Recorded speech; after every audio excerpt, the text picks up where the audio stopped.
tínast menn kannski inn, hægt og sígandi.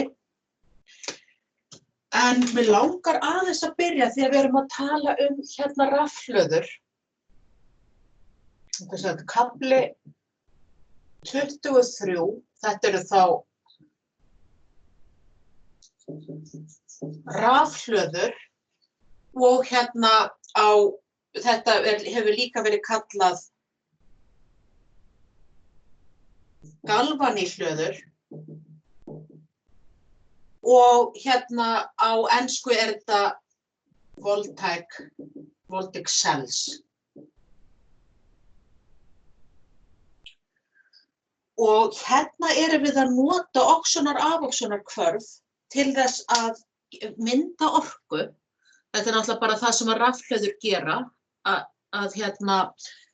við fáum sem sagt orku til þess að kveikja ljósaperum eða eitthvað slíkt, með því að tengja saman efnahvörf eða efni þannig að rafeindir fari sem sagt að streyma frá einu efni til annars, sem sagt frá oxun til afoxunar. Og við getum sagt sem sagt að oxunar-afoxunarhvörf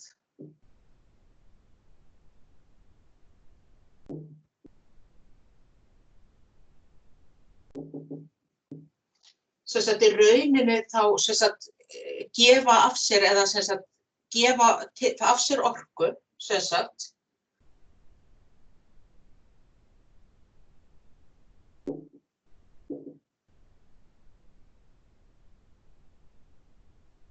sem er hægt að nýta og þetta er náttúrulega bara samanber batteri, þetta er náttúrulega ekkert annað en það. Og þetta er hérna, og það er svona ágætis lýsing er það að það er að þetta gerist að sjálfu sér þegar við tengjum saman efni að þá byrja rafeindirnar að streyma að sjálfu sér, við þurfum ekkert að koma nein af stað.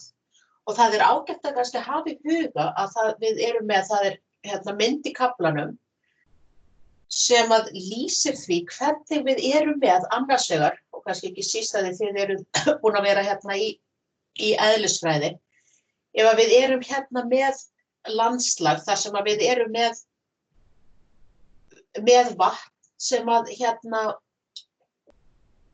sem er að fara úr hærri stöðum orku í lægri stöðu orku. Þetta er náttúrulega bara foss. Og í foss, og þetta gerist ósjálfrátt ef við erum með hástöðu orka.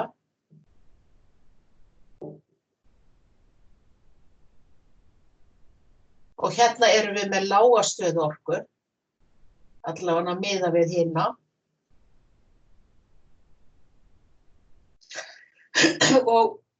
Og við það verður þetta sjálfgenga ferli að ef við værum með einhvern vegg sem að loka þessu af og tökum hann svo upp, þá erum við sem sagt undurslökkjandi yfir það að vatnið flæði niður af krafti. Og þarna fáum við náttúrulega út úr þessu fæst orka sem er hægt að nota þá til að knýja áfram ýmsa hluti. Og þetta er eitthvað sem við erum þá alltaf að skoða í sjúlum. En það er hægt að bera líka saman við rafhlöður, þar sem við erum með þessi svokölluðu rafskaut. Og myndum við vera með oxun og afoxun. Það þýðir það að efnið sem að er þetta gæti til dæmis verið, þetta gæti verið sink. Við gætu verið með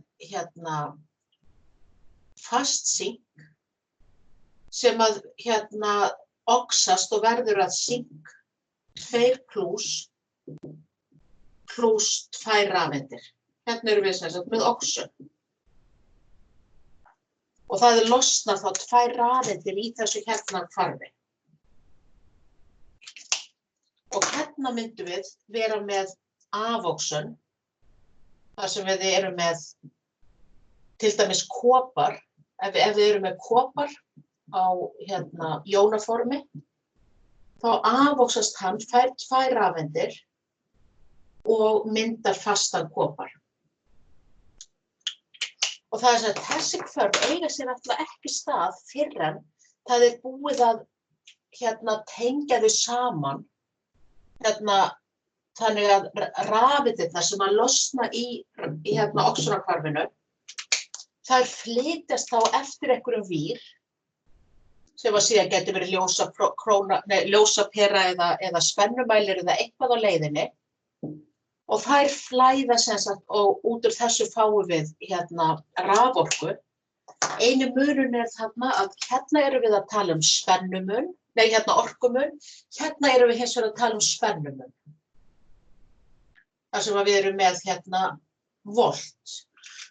Og við tölum það að efni sem oxast, það hefur í rauninni hærri stöðuorku heldur en efni sem að afóksast. Þannig að leiðum maður tengir saman efni sem að geta gefið frá sér rafeindir að tekið til sér rafeindir, þá gerist það bara strax að það fer straumur á stað og í áttina þá að efninu sem að hefur þá meiri tilhneigingu til að afóksast. Þannig að hérna þá lægri stöðuorka.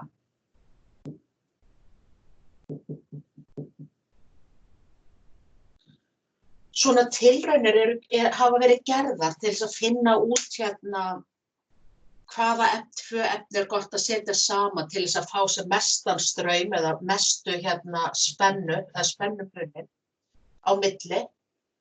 Og það búið að gera mælingar þar sem alltaf svona fundið út hver afóksunarspenna hvers hvarfs. En fyrst áður en við förum svo meira út í þetta sem svona meira efni kafla 24, þá ætla ég að teikna upp þetta sem við erum að tala sem við tölum hálfhlöður, þar sem að oxonahvarf á sér stað öðru megin og afóksunarhvarf hinum megin, og við erum að skoða í rauninni í hvaða átt fara rafeindir og í hvaða efnahvörf eiga sér stað þegar þessi tvö eru tengd saman. Þannig að ég ætla að fá að stroka út aðeins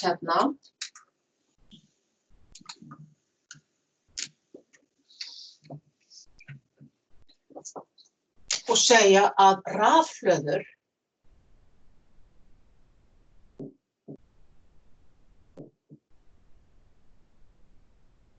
eru samsettar úr 2 hálfhlöðum. Og getur sagt að þegar hálfhlöður eru tengdar saman,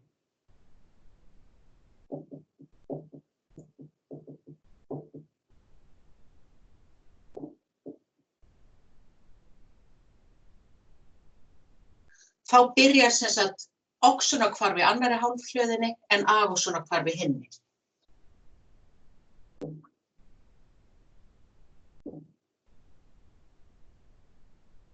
Oxonahvarf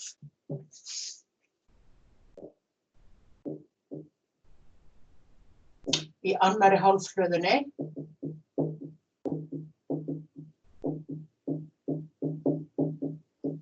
en afóksunarhvarf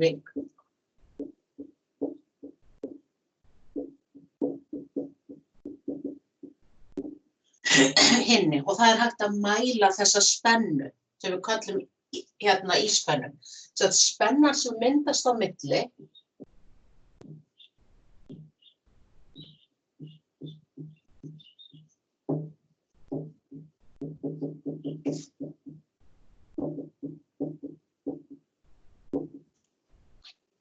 þetta kallast íspenna.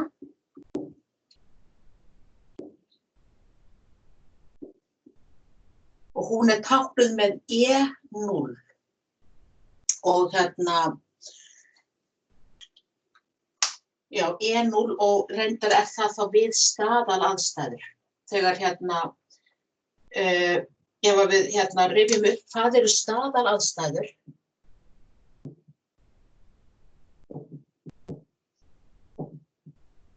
þá spurning sem sagt hvert hitastigið, Og það þá alltaf 25 gráður á Celsius. Og ef að við erum með einhverjar lausnir, þá erum við alltaf með það að styrkur sama sem 1 mólar. Og ef að við erum með einhvern þrýsting, þá erum við með það að þrýstingurinn sama sem 1 atmosfera. Og það gefur okkur sem sagt þetta 0 hérna. Ég skrifa hérna E0, að það þetta hérna sem að þýðir í rauninni að það eru staðalaðstæður. Svo geta þessi efnahvörf átt sér stað auðvitað við allt í önnur hitastig, aðra styrkleik og svona. Og þá þarf maður að umreikna íspennuna. Ég ætla þá að taka þetta út og búa til 2 hálfhlöður. Þetta sem sagt yfirleitt bara mjög myndrænt sem sagt þetta í kafla 23. Og það var svona synd að við skildum missa því að gera þessa tilraun í tíma. En þetta var að tengja saman og mæla spennu. Hérna erum við með hálfhlöðu.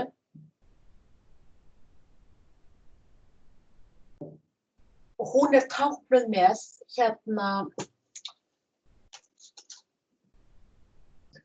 sink, 2+ skástrik sink. Og það sem við erum með að við erum með glas. Í glasinu lausn sem að myndi vera 1 mólar og hérna erum við með sink, súlfat. Og síðan erum við með, ofan í sama glasi, þá erum við með svona málmstöng og þetta hérna fast sink. Þannig að við setjum sinkmálm ofan í lausn með sinki. Og svo erum við með sink 2+ og kopar. Nei, súlfat.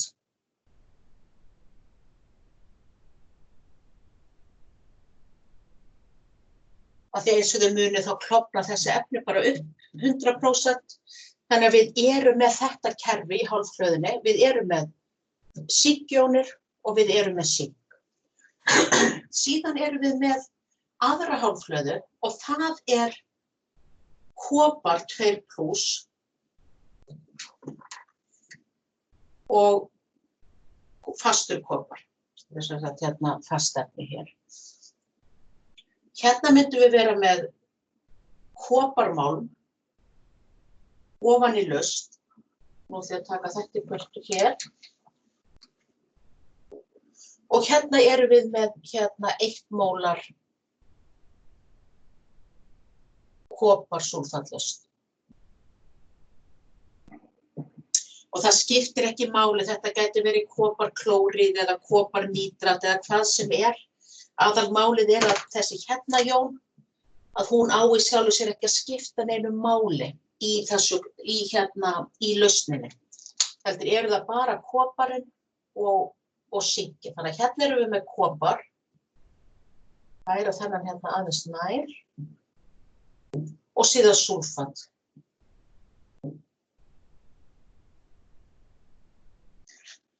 Þegar við tengjum síðan þessi efnahvörf saman, eða þessar hérna hálfhlöður, við erum bara með þessi glös, erum með þessa víra, síðan gerum við það að við erum með svona einhver krókódílatengi, svona tengi eins og þegar maður að gefa bílstart, eða kannski öllu heldur að fá sjálfur start, þar sem við erum með þessi krókódílatengi sem maður klemmir þá utan og skautið á rafgeyminu. Og við erum með tengi þar sem við erum með vír sem að mæti síðan í þessum mæli. Maður getur þá mælt hver íspennan og þetta köllum við þá íspennumælir.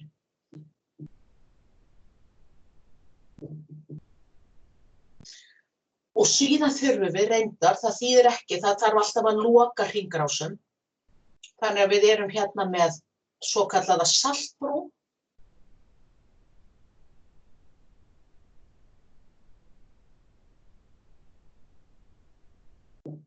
Og í henni er einhver lausn og mjög algengt bara að það sé eitthvað svona, til dæmis kalíumklóríð, bara einhver saltlausn sem að tengir þetta saman. Því það verður að vera hringrás til þess að rafeindastraumur myndist. Leið og búið að tengja þetta og þessi saltbrú til staðar, þá byrja rafeindir alveg án þess að nokkuð þurfa að gera. Þær byrja að streyma frá sink yfir til kopars. Og það náttúrulega ekkert að gerast áður þetta tengist, en alveg eins og með fossinn, ef maður með einhverja stíflu, tekur hann í burtu, þá flæðir vatnið niður. Og eins þarna leiðum maður tengir þetta, þá flæða rafeindirnar á stað og þær gera það þannig á þann hátt að erum við með oxunarhvarf og erum við með afoxunarhvarf. Og oxunarhvarfið, það þá að sink, það missir rafeindir. Við látum við vita ef kannski þetta með svörtu hér. Að fast sink, það missir 2 rafeindir og verður þá sink-jón plús 2 rafeindir. Og þetta eru rafeindirnar sem losna þá í oxunarhvarfinu og í rauninni eru þær þá rafeindirnar sem fara hérna yfir. Þetta köllum við þetta þá oxunarhvarfið. Og þetta bara hálfhvarf. Þetta eitthvað sem myndi aldrei gerast eitt og sér. Síðan þá hingað yfir eru rafeindirnar að fara, þannig að kopar að fá rafeindir og þá afoxunarhvarfið. Það það að kopar sem í lausn fær 2 rafeindir og verður á föstum kopar. Og hérna erum við þá með þessa afoxun og hérna erum við þá þessar 2 rafeindir og maður getur sagt að rafeindirnar sem losna í oxunarhvarfinu fara hérna yfir og sameinast síðan kopar og í afoxunarhvarfi. Fyrirgefðu. Já. Ég fatt ennþá ekki alveg af hverju þetta byrjar að gerast. Það út af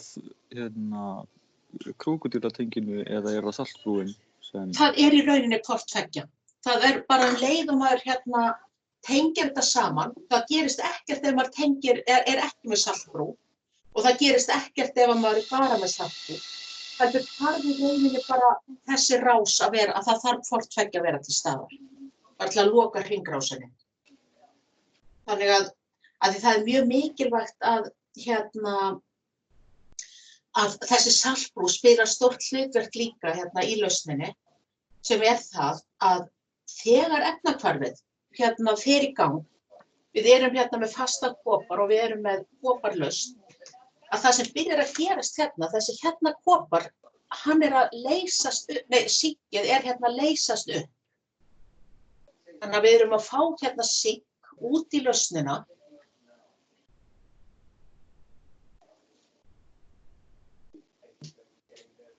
Og þá sjáum þið líka að hvað gerist þegar þið eru með 1 mólarstyrk af sinksúlfati. Hérna súlfat. Síðan fyrir að bætast við fullt af plúsjónum. Og hvað gerist þá með lausnina? Það orðið of mikil plúsleðsla megin. Á móti þessum súlfatjónum. Og þar kemur þá saltbrúin til að of mikið af plúsjónum. Það þýðir það að það fara klórjónir út í lausnina úr saltbrúnni til þess að viðhalda hleðslujafnvæginu. Ef að það verður sem sagt mishleðsla, þannig að verður allt of mikill plús á móti mínus, þá í rauninni bara dettur efnahvarfið sjálft sig. Þá hættir að vera einhver sem sagt ástæða fyrir rafeindirnar að flytjast yfir. Og sama gerist þá megin, nema bara með öfugum formerkjum, að kopar sem í lausn, og það svolítið áhugavert að koparlausnin blá, þegar þetta efnahvarf á sér stað, ávöxtunarhvarfið, kopar verður að föstum kopar, að þessi lausn sem blá verður alltaf ljósblárri og ljósblárri, því koparjónirnar að fara úr lausninni að sameinast rafeindir sem koma hér, og það og þetta rafskaut eða þetta húðast með kopar. Meðan hins vegar í sinkmegin þá eyðist þessi málmur. Þannig að þetta í rauninni bara tærist. Af því þetta að eyðast upp. Og þá Na eða eitthvað annað sem tengist við Cl til þess að búa til klór, búa til salt. Það þá hinum megin til þess að hleðsluna þar. Rétt, akkúrat. Þannig að erum við með kalíum og þá það sem sagt að því að við erum að missa plúsjónur úr lausninni og erum komið alltaf mikið á mínusjónum, þá það K+ eða einmitt hvaða katión sem þarna væri, sem fer út í lausnina til þess að viðhalda hleðslujafnvægi, í rauninni bara að hleðslan sé þá til samansnúð. Þannig að þetta hlutverk saltbrúnar, það í rauninni hleðslujafnvægi. Ég ætla að segja síðan fyrir ofan að það mikilvægt líka að læra að þetta kallum við rafskaut. Það fasta efnið eða í þessum dæmum þá erum við alltaf með fast efni. Rafskautin geta líka verið bara platína báðum megin og þá eru þau í rauninni bara að flytja rafeindir. En þetta rafskaut, það heitir katóða. Ef að það aföxunarmegin, þá kallum við það katóða. Og maður getur hugsað sem svo að rafeindirnar, þær streyma alltaf til katóðu og maður getur hugsað katjón, plúsjón og mínus fer til plús. Þannig að þetta katóða, hins vegar rafskautið sem að oxunarmegin, að það kallum við anóðu.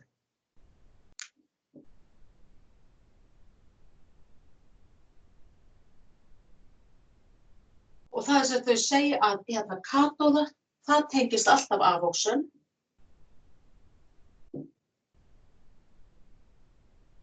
Og anóða tengist alltaf oxun.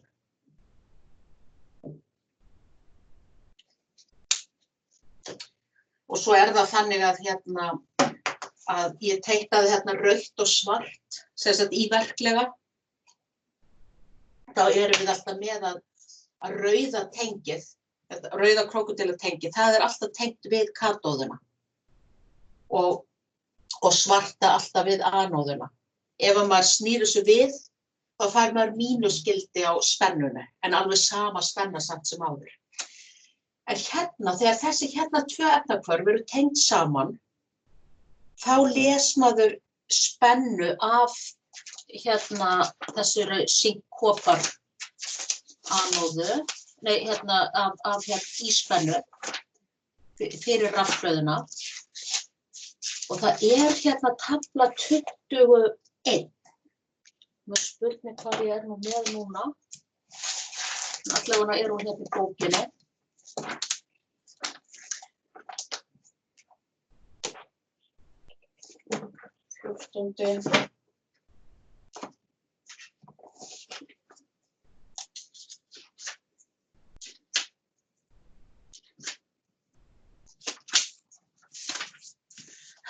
Það tafla sem líka á jöfnublöðunum ykkar.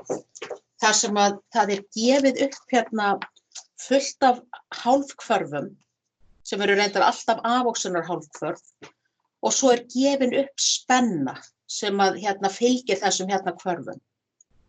Og maður getur fundið spennumuninn fyrir hálfhlöðurnar.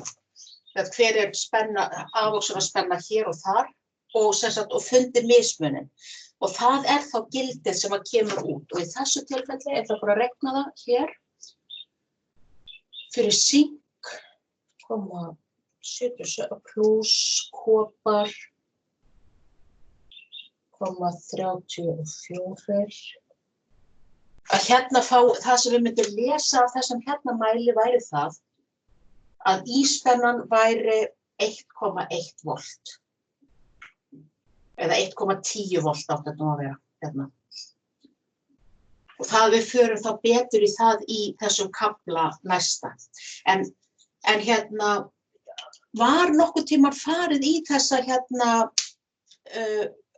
hvað kallaðist það, virkniröð í oxunar, þegar við voruð í oxun í kafla 4.4, þá minnir mig að við höfum einhvern veginn aldrei komist almennilega yfir í þessa töflu þar sem við erum að skoða ef við tengjum saman tvö efni, hvort efnið oxast og hvort efnið afvoxast. Og það eru ákveðnar reglur það, bara efnið sem æstar að fá rafeindir, það náttúrulega afvoxast og efnið sem tilbúið að gefa rafeindir oxast. En það skiptir máli hvort að koparinn til dæmis tengdur sink. Ef að koparinn tengdur sink, þá afvoxast alltaf kopar. Ef að hins vegar það væri silfur megin, þá myndu rafeindirnar fara frá kopar til silfurs. Að því silfur sem sagt ennþá, hvað segir maður, fíknara í rafeindir heldur en kopar. Þannig að það skiptir alltaf máli hvaða efni eru það sem við erum að tengja saman. Og svo náttúrulega þessi spenna hún miðast auðvitað við það að þessar lausnir séu 1 mólar og ef það einhver gasmyndun þá sé það 1 atmosfér og allt það. Þannig að þið getið þá ímyndað ykkur auðvitað eins og með rafhlöður, svona þessi venjulegu batteri, að eftir því sem það líður á hvarfið, þá vissulega lækkar spennan af því að styrkur lausnanna að minnka og endar náttúrulega bara með því hún verði 0 og straumur rafeinda hættir. Það spurning, býttu nú, hvað eftir af tímanum? Það spurning hvort að ég held að takið þið nú ekki að byrja á. Jú, ég ætla kannski að kynna ykkur þessa töflu. Þegar við erum núna að tala þessa oxun og afvoxun, þá ágætt að, já. Þegar þú fer í töfluna, rafeindirnar sem losna í spennunni, fara þær bara út í umhverfið, við vitum ekkert meira. Nei, það fara hinum einn fyrir ekki. Já, einmitt, þær fara eftir ríkjum og rafeindir geta vist einhvern veginn aldrei ferðast í lausn. Þær jónir ferðast í lausn, en rafeindir þær myndu þurfa að fara svona eftir vír. Og í sambandi við þessar hálfhlöður, þegar við erum að tengja þær saman, þá ætla ég að fara í gegnum töflu 21 og út á hvað hún gengur. Það og svo eigum við eftir að fara í gegnum dæmi þar sem við búum til svona rafhlöður úr 2 hálfhlöðum. En það fínt að vera með þessar upplýsingar sem við höfum úr töflunni. Og þá það kannski bara að tilurð hennar, hvernig hún var fundin upp. Og það það að það var ákveðið tafla 21. 21 sýnir afoxunarspennu og við köllum þetta reyndar staðal afoxunarspennu því að þetta þarna við þessar staðalaðstæður.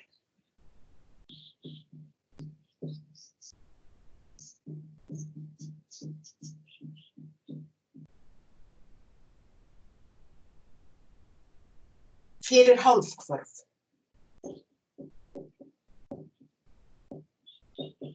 Það hins vegar aldrei hægt að reikna, ef þú ert bara með 1 hálfkvarf, þá getur aldrei reiknað hver spennan af því að það gerist ekkert nema það séu 2 hálfkvörf sem að búa til þessa rafhlöðu. Og þá erum við með það að viðmiðunar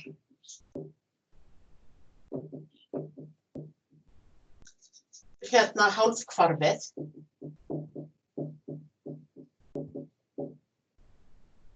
það vetni. Að þegar við erum með vetnisjónir, 2 vetnisjónir sem að fá 2 rafeindir og mynda vetnisgas, að það var ákveðið að afóksunarspennan 0 og þetta nú kallað í bókinni sem sagt RET, 0 RET. Það sem að RET stendur fyrir reduction, sem sama sem afóksun. Ég nota þá bara hreinlega AF, sem sagt bara fyrir afóksun.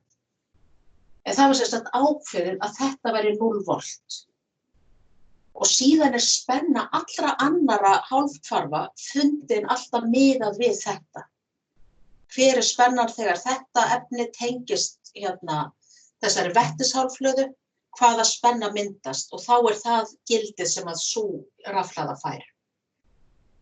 Og náttúrulega mikilvægt að við erum með að þrýstingurinn þegar þessi mæling gerð, að þá þrýstingurinn 1 atmosfera, styrkur þessara lausnar 1 mólar og hitastigið 25 gráður á Celsius. Þessar staðalaðstæður þurfa alltaf að vera til staðar. Og þetta eins og með Celsius-skalan, þar sem að var ákveðið að bræðslumark vatns 0, suðumark vatns 100 og síðan þessi skali búið til út frá því. Og sama hér að það var bara ákveðið að þetta 0 og síðan getum við fundið viðmiðunargildin. Þannig að þessi tafla, þar sem að við erum með, ég ætla að skrifa upp 4 gildi í henni, eða 4 stök, þá erum við með eins og til dæmis silfur.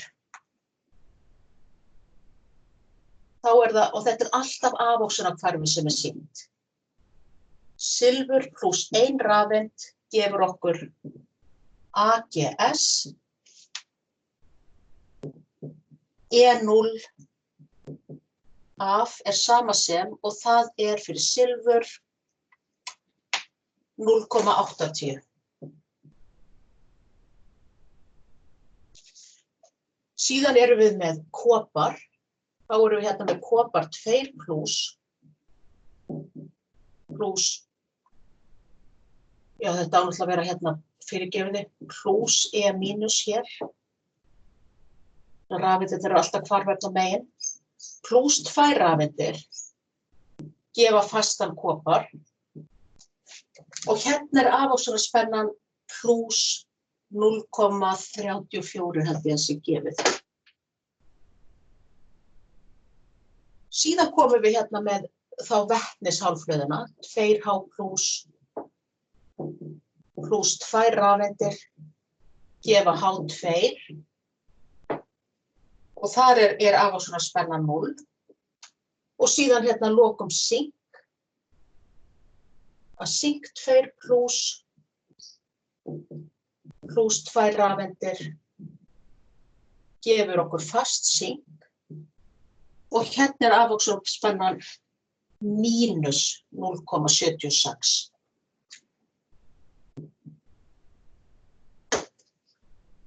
Og það sem að maður gerir að þegar maður með þennan skala, þá erum við alltaf að skoða gildin þegar við erum að para saman 2 hálfhlöður.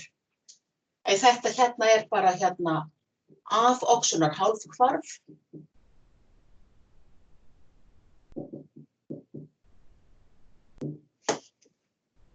Og þetta náttúrulega bara þessi þá staðal afoxunar spenna. Þetta burtu staðal afoxunar spenna. Og það sem synki líka afoxunar hvarf? Já, í töflur alltaf gefið afoxunar hvarf. En hins vegar, þá náttúrulega verður aldrei neitt afoxunar hvarf öðruvísi heldur en að annað hvarfið oxist og hitt eða sé oxunar hvarf og afoxunar hvarf. En reglan sú að ef þið eruð að tengja saman tvö efni, þá það alltaf efnið sem með hærri afoxunar spennu sem að afoxast. Þannig ef við fáum sink og kopar, þá kopar plus 0,34 sink mínus 0,76. Þá þetta það sem afoxast, sink oxast, þannig að það efnahvarf snýst í rauninni bara við. Þannig að reglan sú, ég ætla að skrifa það efst. Ég getur bara sagt að það afoxunar hvarf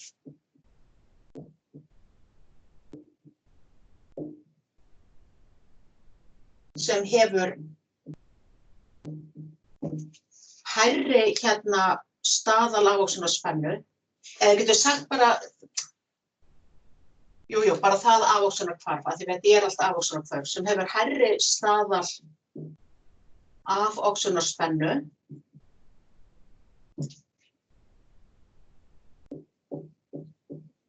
Það það sem að afoxast. Hvað sem segir til staðal afoxunar spennu? Það nokkuð regla? Ég veit að það tölurnar, en af hverju það mismunandi og af hverju plús og mínus? Já, ég skil að núllið H. Já, nákvæmlega. Ég ætla fyrst að segja bara að hitt afoxast þá bara. Hitt fyrirgefiði og ekki hitt oxast. Þannig ef við erum að bera saman þetta og þetta, þá þetta afoxun og þetta oxun. Það sem að segir fyrir það í rauninni þegar við tökum þessi efni, eða þegar þessi efni voru tekin á sínum tíma og við vorum með, segjum að við séum með tvö spör af svona hálfhvörfum. Annars vegar erum við með H+ og H2, þar sem að spennan þar sem að þetta E0 sama sem 0 volt. Og hins vegar erum við með sink, 2+ sink. Það sem gefin þessi afoxunar spenna mínus 0,76 volt. Þegar þetta tengt saman, erum við með einhverja platínu og það að myndast eitthvað gas. Þetta í bókinni ágætar myndir sem sýna þessa rafhlöðu. En þegar þetta tengt saman og sett svona saltbrú á milli, þá gerist það strax að rafeindir byrja að fara frá sink yfir á vetni. Og þegar þessi tilraun var gerð á sínum tíma, væntanlega þegar það var verið að finna allar þessar staðal afoxunar spennu, þá var bara alltaf tengt saman vetni og sink, tengjum þetta saman, hvað segir mælirinn?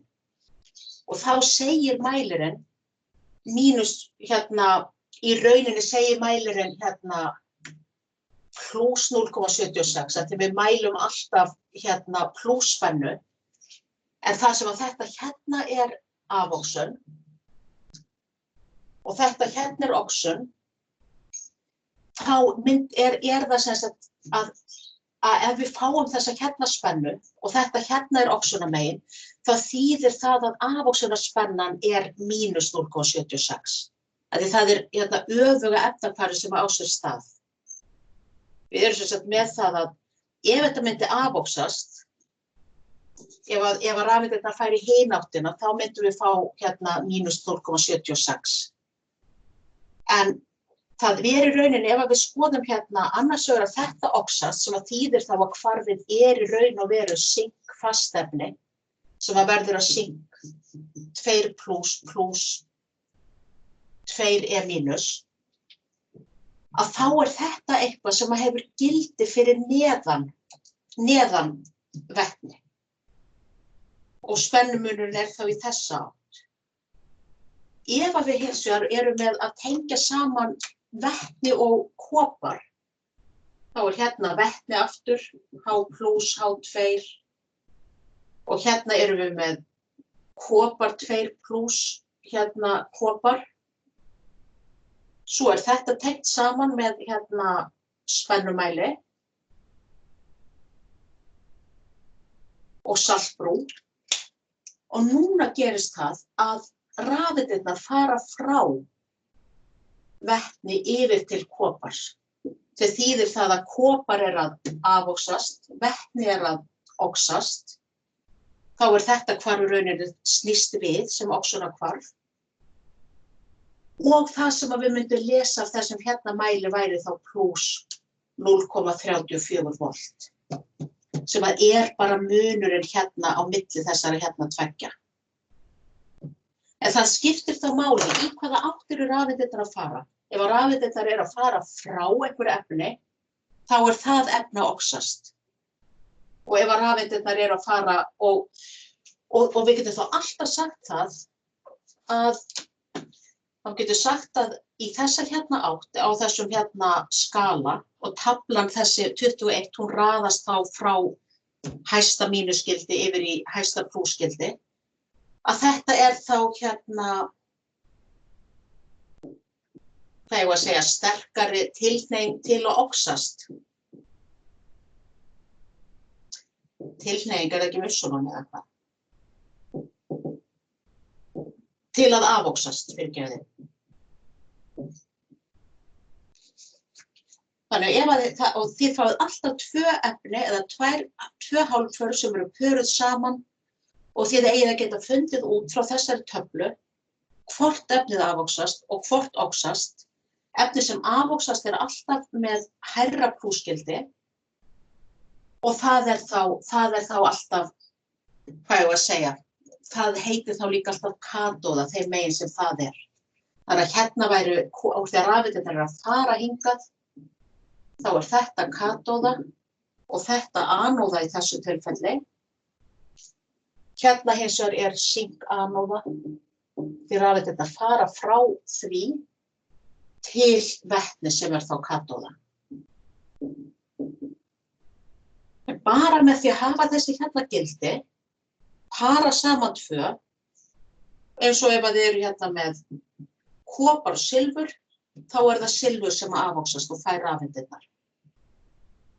Ef þið eru hins vegar með hérna kopar og sink, þá kopar hærra gildi og það afoxast og fær rafeindir frá sinki. Þannig að öll efni sem eru fyrir ofan vetni, þau afoxast meðan vetni oxast, en öll efni sem eru fyrir neðan vetni oxast meðan vetni afoxast. Hérna í næsta tíma sem já, það spurning hvenær næsti tími Hérna, það náttúrulega sumardagur 1. morgun, þannig að við verðum ekki með tíma þá. Það spurning, viljið þið nýta þessa hérna tíma ykkar á föstudagsmorguninn? Ég gæti þá bara hreinlega annarkvort farið í gegnum fleiri svona oxunar-afoxunar-dæmi þá og síðan getum við farið yfir í hérna klára svo bara eftir helgi námsefnið sem þá þessi kafli 24 og svo getum við bara verið með alltaf þá upprifina tíma sem að þið viljið. Þannig að hérna á ég ekki bara að bóka tíma á okkur á föstudagsmorguninn og svo bara mæta þeir sem að mæta. Það flott bara. Herðu, þú segir bara. Allt fína, takk fyrir tíman. Takk sem leiðis. Hvað segir þið? Takk sem leiðis bara.